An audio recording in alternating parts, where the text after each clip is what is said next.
Aktivis 98 anggap pencalonan Prabowo Gibran kemunduran demokrasi, New Orde Baru.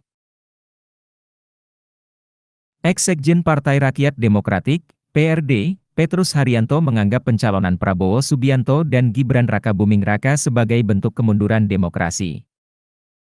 Indonesia sedang tidak baik-baik saja. Kita menyaksikan demokrasi ditarik mundur lagi, kata Petrus di Pengadilan Negeri Jakarta Pusat, Jumat, 10 November 2023. Petrus pun menyayangkan kondisi politik saat ini. Perjuangannya bersama sejumlah aktivis pro-demokrasi di era Soeharto seakan diinjak-injak oleh para politisi dan penguasa saat ini. Dia pun menyinggung para rekan seperjuangannya yang hingga kini masih hilang. Sesuatu yang sudah dicapai, perubahan-perubahan yang bersifat menuju ke arah sistem demokrasi sudah dicapai dengan penuh pengorbanan. Rekan-rekan saya termasuk 4 diantaranya belum dikembalikan, masih diculik dan dianggap sesuatu yang biasa-biasa saja. Sebuah kejahatan melawan kemanusiaan tetapi oleh mayoritas politisi kita adalah sesuatu yang biasa-biasa saja, kata Petrus. Prabowo disorot olehnya karena dianggap terlibat dalam pelanggaran HAM berat masa lalu.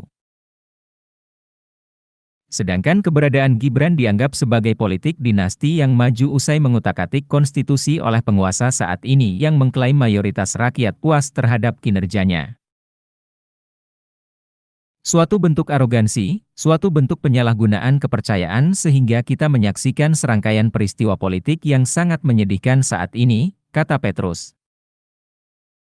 Hal itulah yang membuat Petrus bersama Firman Tendri Masengi dan Aswar Furkudiama mengajukan gugatan perbuatan melawan hukum terhadap KPU RI, ex-Hakim MK Anwar Usman, Presiden Joko Widodo dan Mensesnek Pratikno terkait pencalonan Prabowo Gibran.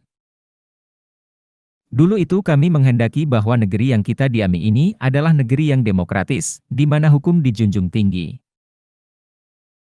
Hari ini, kami melihat dengan kasat mata bahwa terjadi upaya-upaya untuk membangun sebuah rezim baru yang mengkhianati konstitusi, yang mengkhianati peradaban demokrasi, dan kemudian membangun kembali kekuasaan yang melanggar hukum, papar Firman.